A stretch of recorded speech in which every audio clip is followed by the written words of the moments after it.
Capítulo 8. No hay justicia en la historia. Para organizar y mantener nuestra red de cooperación masiva, se crearon los órdenes imaginados y la escritura. Con estos dos inventos se pudo llenar las lagunas que había dejado nuestra herencia biológica. Sin embargo, dichas redes fueron una bendición dudosa. Para muchos, no fueron justas y dividían a la gente en grupos artificiales, dispuestos en una jerarquía. Los de arriba tenían privilegios y poder, y los de abajo padecían discriminación y opresión. Esto era muy claro en la jerarquía establecida por el Código de Hammurabi, pero también lo era en el texto de independencia de los Estados Unidos, ya que, aunque en él se proclamaba la igualdad de todos los hombres, aún así había una jerarquía entre ellos, donde los blancos tenían más libertad que los negros e indios americanos, que eran considerados humanos inferiores. Como los derechos de los hombres tenían poco que ver con los negros, según los dueños de esclavos, estos no los liberaron, pese a que muchos habían firmado la Declaración de la Independencia. El orden americano consagraba asimismo la jerarquía entre ricos y pobres. La mayoría estaba de acuerdo con la desigualdad causada por el hecho de que los ricos transmitieran su dinero y negocios a sus hijos. La igualdad era simplemente que todas las leyes se aplicaban de la misma manera a ricos y pobres. No tenía nada que ver con los beneficios de desempleo, la educación integrada o el seguro de enfermedad. También la libertad tenía connotaciones muy distintas de las que posee hoy. No significaba, por ejemplo, que cualquier persona podía acceder a un puesto de autoridad, sino que el Estado respetaba la propiedad privada de los ciudadanos, claro, salvo algunas circunstancias. Por lo tanto, el orden americano defendía la jerarquía de la riqueza. La naturaleza, afirmaban unos, o Dios, afirmaban otros, premiaba el mérito con ella, al tiempo que penalizaba la indolencia. Todas estas distinciones mencionadas anteriormente, entre blancos y negros, ricos y pobres, etc., como sabemos, se fundamentan en ficciones, pero es una regla de hierro de la historia que toda jerarquía imaginada niega sus orígenes ficticios. Las personas que defendían la jerarquía de personas libres y esclavos afirmaban que esta división era natural y correcta. Hasta Aristóteles la afirmaba. Decían, los supremacistas blancos que han defendido la jerarquía racial han afirmado que hay algo superior en su sangre o genes. Los capitalistas que defienden la jerarquía de la riqueza afirman que este es el resultado inevitable de diferencias objetivas en las capacidades individuales. Es por eso que ellos se merecen lo mejor. Otro caso es el de los hindúes, que son fieles al sistema de castas, donde una es superior a la otra. Ellos creen que hay fuerzas cósmicas que hicieron su sociedad así. Es para ellos una división natural y eterna. Sin embargo, hasta donde sabemos, todas estas jerarquías son producto de la imaginación humana. Las leyes o las normas humanas son las que han puesto a unos arriba y a otros abajo. Aunque hay pruebas de que haya diferencias físicas notorias como piel o cabello entre las personas, no hay pruebas de que ello se extienda a la inteligencia o moralidad. Por otro lado, la mayoría de las personas afirman que su jerarquía social es natural y justa. mientras que las de los demás se basan en criterios falsos y ridículos. Supuestamente, solo la jerarquía racial es injusta, pero la jerarquía entre ricos y pobres no lo es también. ¿Por qué solo los ricos reciben mejor trato? Si bien esta jerarquía parece justa, es un hecho comprobado que las personas ricas solo son por el hecho de haber nacido en una familia rica, y los pobres permanecen pobres por haber nacido en una familia pobre. Lamentablemente, las sociedades humanas complejas siempre parecen requerir jerarquías imaginadas y discriminación injusta. Las etiquetas han sido distintas, pero siempre ha habido personas superiores. Así, se han ido regulando las relaciones entre millones de personas durante miles de años. Ahora, ¿son importantes las jerarquías? Claro que sí, ellas cumplen una importante función. Nos permiten saber cómo tratarnos entre desconocidos sin gastar tiempo ni energía. O en otras palabras, nos permiten distinguir quiénes tienen recursos y quiénes no. Además, nos permite identificar en su mayor parte la diferencia en el desarrollo de las capacidades naturales, aunque esto último tiene dos causas importantes.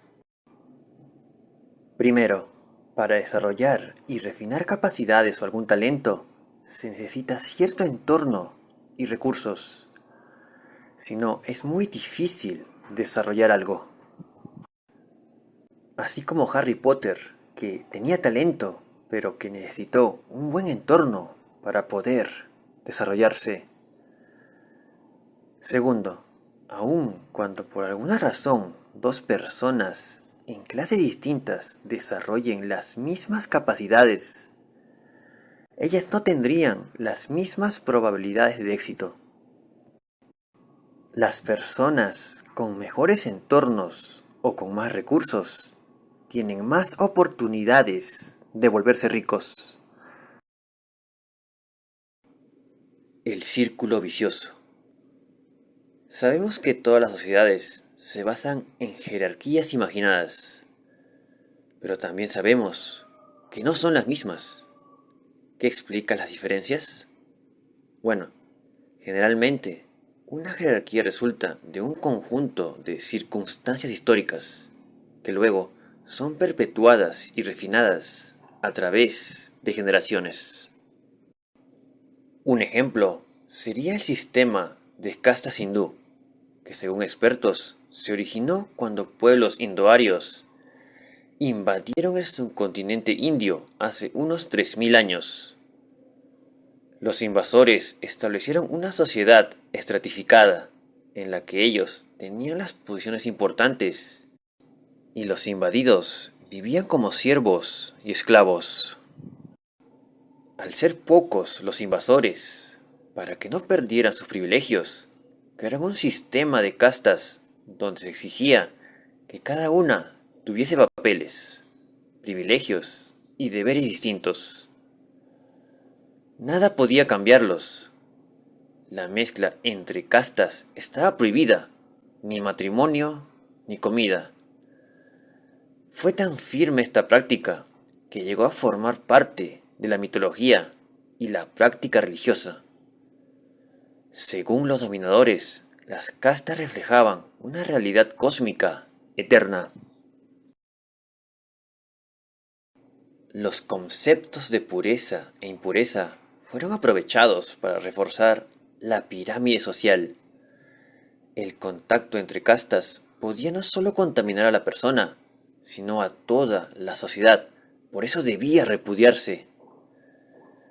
No obstante, la pureza y la contaminación no fueron solo usados por los hindúes. A lo largo de la historia, la clase dirigente en distintos lugares las han usado para dividir a la población y mantener sus privilegios. Además, biológicamente hablando, el miedo de los humanos a la contaminación tendría sus raíces en la repulsión a las personas enfermas o cadáveres. En la India moderna, el sistema de castas aún persiste, si bien con algunos cambios, como el aumento de castas que ha llegado a 3000. Sin embargo, el principio de no mezclar castas todavía permanece en varios lugares, pese a los intentos del gobierno democrático de convencer de que no hay nada contaminante en la mezcla de castas. Pureza en América. Un círculo vicioso similar perpetuó la jerarquía racial en la América moderna, cuando entre los siglos XVI y XVIII los conquistadores europeos importaron millones de esclavos africanos para las minas y plantaciones americanas. La pregunta sería, ¿por qué se dio así? Hubo tres razones circunstanciales. Primero, África está más cerca de América. Segundo, el mercado de esclavos de África está muy desarrollado. Era más fácil importar esclavos de ahí. Tercero, los esclavos africanos eran inmunes a las enfermedades tropicales, malaria y fiebre amarilla, que abundaban en las zonas de trabajo. Por todo ello, era más sensato comprar esclavos africanos. Lo curioso fue que esta superioridad genética de los africanos no les ayudó, sino más bien provocó que se volvieran esclavos de los amos europeos. Estas circunstancias entonces fueron las que crearon una casta dominante, europeos, y una casta subyugada, africanos. Sin embargo, los conquistadores no solo querían verse como exitosos económicamente, sino también como piadosos y justos, por lo que pusieron a su servicio mitos religiosos y científicos que justificaron la división en castas. Así fue que los esclavos africanos, según los teólogos, tenían una maldición de esclavitud impuesta en la Biblia. Para los biólogos eran menos inteligentes y con menos moral, y para los doctores eran fuente de enfermedades. Estos mitos calaron hondo en la cultura occidental, y aunque a principios del siglo XIX el Imperio Británico había prohibido la esclavitud, los mitos racistas se mantuvieron, principalmente debido a que gran parte de la legislación era aún racista, así como los hábitos sociales, lo cual dio como resultado un ciclo de causa y efecto que se automantenía, un círculo vicioso.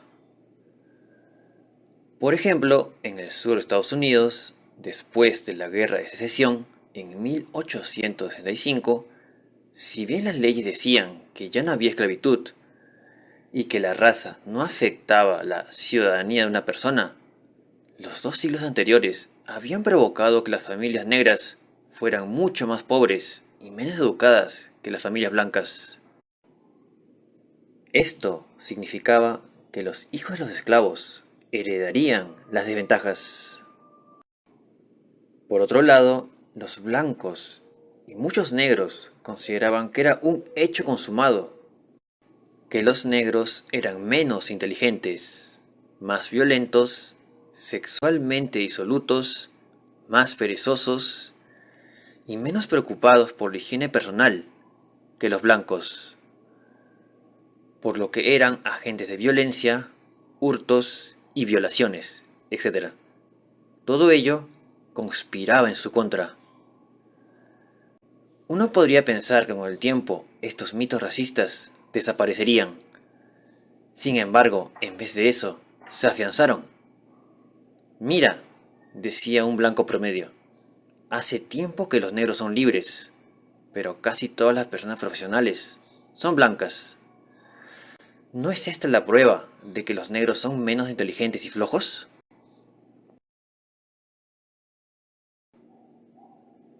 Ello era inevitable. Los negros estaban en un círculo vicioso. Un acontecimiento histórico casual causó el control de los blancos, El control de los blancos causó leyes discriminatorias. Las leyes discriminatorias causaron pobreza y falta de educación entre los negros. Y esta causó prejuicios culturales. Pero no acababa aquí. Los prejuicios culturales causaron más leyes discriminatorias y más pobreza y falta de educación, las cuales a su vez causaron más prejuicios culturales, y así sucesivamente. O sea, como los estigmas contra los negros se hacían más fuertes, estas se tradujeron en leyes que salvaguardaban el orden racial. Los negros no podían votar, no podían estudiar en escuelas para blancos, no podían comprar en tiendas para blancos, etc. La justificación era que los blancos tenían que ser protegidos de ellos. Además, habían ido apareciendo estudios que supuestamente confirmaban que los negros eran menos cultos, más violentos o que tenían más enfermedades. Pero en realidad, todo ello era consecuencia de la discriminación. Es por eso que a mediados del siglo XX, la segregación era peor que a finales del siglo XIX. Un estudiante negro fue declarado como loco por querer ingresar a la Universidad de Mississippi. El sexo entre razas era tabú. El Ku Klux Klan revivió. Los atributos físicos blancos se identificaban como bellos, los rasgos negros no, etc. Estas percepciones encajaban perfectamente en la jerarquía imaginada local, perpetuándolas, dando lugar a un círculo vicioso. Por lo tanto, podemos decir que la mayoría de jerarquías sociopolíticas carecen de una base biológica. No son más que una perpetuación de acontecimientos aleatorios sostenidos por mitos. Esta es sin duda una buena razón para estudiar historia. Él y ella. Hay una jerarquía que ha sido de importancia suprema en todas las sociedades humanas conocidas: la jerarquía del género. En todas partes, la gente se ha dividido en hombres y mujeres, y casi en todas partes, los hombres han obtenido la mejor tajada, al menos desde la revolución agrícola. En la China de 1200 a.C., se consideraba que tener una niña era una desgracia. 3000 años después, en la China comunista, con la política del hijo único, aún seguía siendo considerado una desgracia. Así como en la sociedad china, en muchas otras sociedades, no se consideraba mucho a la mujer. Las mujeres eran propiedades de los hombres, padres, maridos o hermanos. Violar a una de ellas no era un crimen. Por ejemplo, en la Biblia dice que si un hombre agarraba y yacía con una mujer no desposada, el hombre tenía que pagar a sus padres y ella sería su mujer. De hecho, algo similar era que hasta hace poco no era considerado violación que un marido violara a su esposa. Esto era considerado ilógico. Era como decir que un hombre había robado su propia billetera. Es más, en la actualidad hay casi 50 países que no consideran la violación marital un crimen. Entonces, ¿es la división entre hombres y mujeres producto de la imaginación o es un producto de raíces biológicas? Y si es natural, ¿la hegemonía de los hombres también lo es? Algunas diferencias culturales, políticas y legales entre hombres y mujeres tienen base biológica, pero algunas ideas y normas no tienen nada que ver con la biología, como una serie de atributos que se asocian con lo masculino y femenino. Por ejemplo, en la Atenas del siglo V a.C., si un individuo tenía útero, casi siempre no era independiente. No podía asistir a las asambleas, no podía ser juez, filósofo, ser orador, ni artista, ni tener buena educación. Pero tener un útero hace a una persona inadecuada para esas actividades. Así lo creían los antiguos atenienses. En cambio, hoy en Atenas, las cosas son muy distintas. Las mujeres pueden votar, tienen cargos públicos y realizan todo tipo de actividades. Nada las restringe. Por otro lado, solo la atracción entre hombres y mujeres hoy se considera algo natural, pero ¿solo esto es una realidad biológica? Desde la perspectiva de la madre naturaleza, no necesariamente. A ella no le importa quién siente atracción por quién.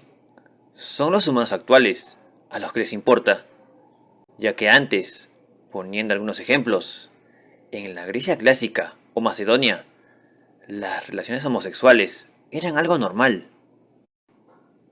Entonces, ¿cómo podemos diferenciar lo biológico de los mitos biológicos? Una buena regla empírica es: la biología lo permite, la cultura obliga o prohíbe. Así, la biología permite a las mujeres tener hijos, pero en algunas culturas las obligan. La biología permite el sexo entre humanos, heterosexual y homosexual, pero muchas culturas prohíben la segunda. ¿Cuál es la razón de estas prohibiciones? La cultura aduce que solo prohíbe lo antinatural. Sin embargo, desde una perspectiva biológica, nada es antinatural. Si es así, entonces, ¿de dónde provienen las restricciones? En realidad, los conceptos de natural y antinatural derivan de la teología cristiana, que argumenta que todo en nosotros tiene una función. Según Dios, si se usa de una manera, es natural; si no es el caso, es antinatural. No obstante, la evolución no tiene un propósito. Los órganos no han evolucionado con una finalidad en sí. El cómo son usados está en constante cambio. La boca, que apareció hace millones de años en microorganismos para alimentarse, no la utilizamos solo para eso, sino también para hablar, besar u otros. Similarmente, las alas no siempre fueron para volar. Según una teoría, las alas en los insectos, al inicio, fueron solo para calentarse. Fue después de millones de años que las comenzaron a usar para volar. El mismo tipo de multitarea es aplicable a nuestros órganos y comportamientos sexuales. Si bien al inicio el sexo apareció por la procreación, después se utilizó con otros fines, y no solo nosotros, sino también otros animales, como los chimpancés, que lo usan para afianzar alianzas, establecer intimidad y desarmar tensiones. ¿Se podría decir que todo esto es antinatural? Sexo y género. La mayoría de las leyes, normas, derechos y obligaciones que definen la masculinidad o la feminidad reflejan más la imaginación humana que la realidad biológica. Biológicamente, los humanos se dividen en machos, cromosomas XY, y hembras, cromosomas XX. Pero cuando hablamos de hombre y mujer, hablamos de categorías sociales, las cuales poseen características que tienen una tenue o nula relación con los términos biológicos. Lo que sucede es que los hombres están definidos por mitos culturales de masculinidad y las mujeres por mitos de feminidad. Y como están basados en mitos, los papeles cambian con el tiempo y de una sociedad a otra. Para evitar confusiones, los estudiosos distinguen entre sexo y género. La primera es una categoría biológica, es constante. La segunda es una categoría cultural, está en constantes cambios. Para ser un miembro del sexo masculino o femenino, solo se necesita nacer con esos rasgos biológicos. En cambio, convertirse en hombre o mujer es una empresa complicada y exigente. Como las cualidades del género son culturales, los hombres y mujeres tienen que demostrarlas constantemente. Y eso no es fácil. Las personas tienen que probar que son lo bastante masculinos o femeninos. En especial los machos, que viven con el miedo constante de no ser reconocidos como tales. A lo largo de la historia, los machos han arriesgado y hasta sacrificado sus vidas con tal que los demás puedan decir, es todo un hombre. ¿Qué es lo que tiene de tan bueno los hombres? Al menos desde la revolución agrícola, la mayoría de las sociedades humanas han sido sociedades patriarcales. O sea, se valoran mucho más a los hombres que a las mujeres. Ser un hombre siempre era mucho mejor. En la salud y la educación de las mujeres se ha invertido menos recursos que los hombres.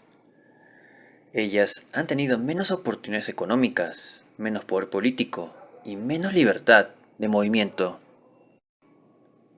El género es una carrera en la que algunos de los corredores compiten solo por la medalla de bronce. Y aunque es cierto que algunas mujeres han llegado a posiciones muy altas como Cleopatra o Isabel I de Inglaterra, solo se tratan de excepciones a la regla. El patriarcado ha sido la norma en casi todas las sociedades agrícolas e industriales y ha resistido tenazmente a los cambios políticos, las revoluciones sociales y las transformaciones económicas. Solo basta con ver la actualidad para ver que el patriarcado todavía sigue vigente. Pero, ¿por qué es así? ¿Por qué es universal? Si fuera solo en algunos lugares, podrían ser excepciones, pero no es así.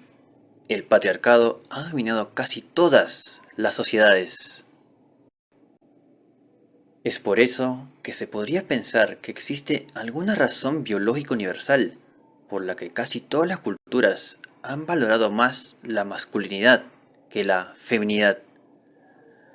De hecho, existen muchas teorías, pero ninguna de ellas es convincente. Potencia muscular.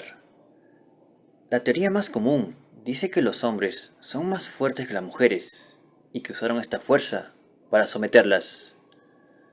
También se podría decir que los hombres monopolizaron tareas que exigían un trabajo manual duro, como labrar y cosechar, las cuales le dieron el control de la producción de alimentos, que a su vez se tradujo en poder político. Sin embargo, hay dos problemas con esta teoría. Primero, los hombres solo son más fuertes en término medio y en algunos tipos de fuerza. Las mujeres por lo general son más resistentes al hambre, la enfermedad y fatiga. También hay muchas mujeres que son más veloces y levantan más peso que los hombres. Pero lo más controvertido es que se ha excluido a las mujeres de áreas profesionales que requieren poco esfuerzo físico, como el sacerdocio, las leyes o la política. Segundo, y más importante, simplemente no hay una relación directa entre la fuerza física y el poder social entre los humanos. Mucha gente mayor y ancianos tienen más poder sobre jóvenes que estos sobre los primeros. Para ser faraón o papa no se necesitaba fuerza. En las sociedades de cazadores-recolectores, el predominio generalmente lo tenía la persona con más habilidades. Hasta dentro de los chimpancés, el macho alfa establece su posición sin usar la fuerza bruta. En realidad, la historia humana demuestra que a menudo hay una relación inversa entre proeza física y poder social. Normalmente son las clases inferiores las que hacen los trabajos manuales, y hasta el mismo Sapiens no se destaca por su fuerza entre las especies.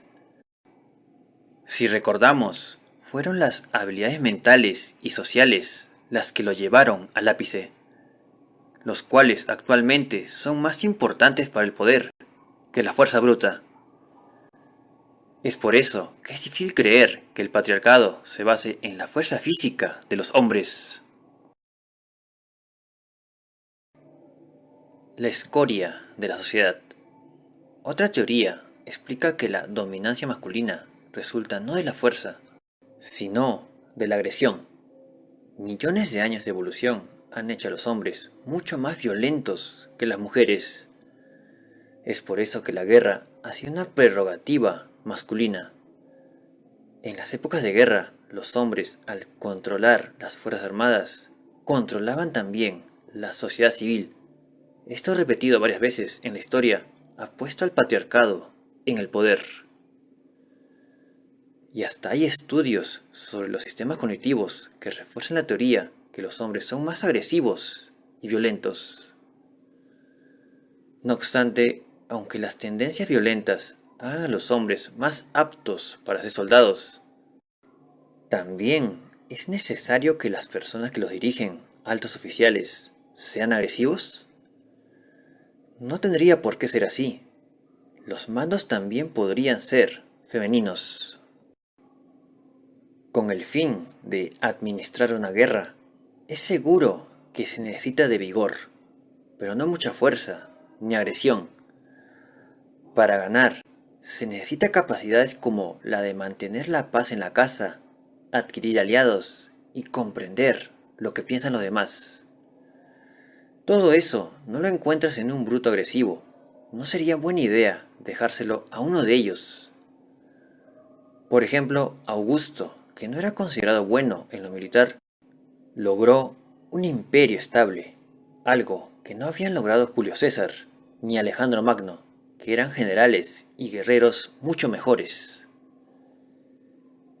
Y si hay algo de verdad en los estereotipos de que las mujeres pueden manipular, pacificar y ver las cosas desde la perspectiva de los demás mejor que los hombres, ¿no habrían sido ellas mejores políticas y forjadoras de imperios? Quizá, pero esto ha ocurrido raramente en el mundo y no está claro por qué ha sido así. Genes patriarcales. Una tercera teoría está relacionada con las diferentes estrategias de supervivencia y reproducción, según la cual los hombres, al luchar por la oportunidad de inseminar mujeres fértiles, se volvieron ambiciosos, agresivos y competitivos. Las mujeres, por su parte, al no tener problemas de conseguir un hombre que las dejara embarazadas y tener que alimentar a sus hijos, se volvieron dependientes de los hombres y cuidadoras sumisas.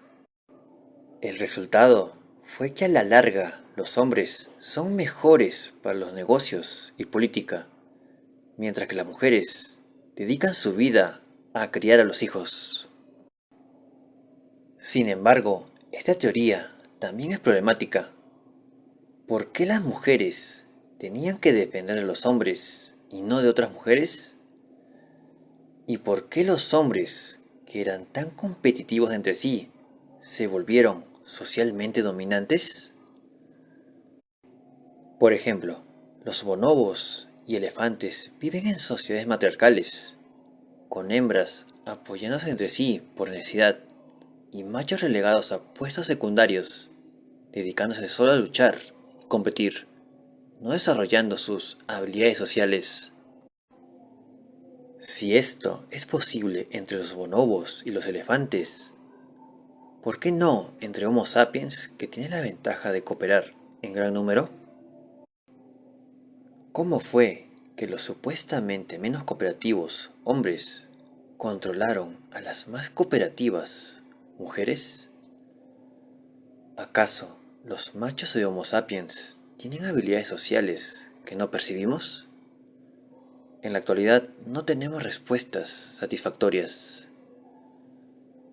Entonces, ¿qué es lo que explica la universalidad y estabilidad del sistema patriarcal?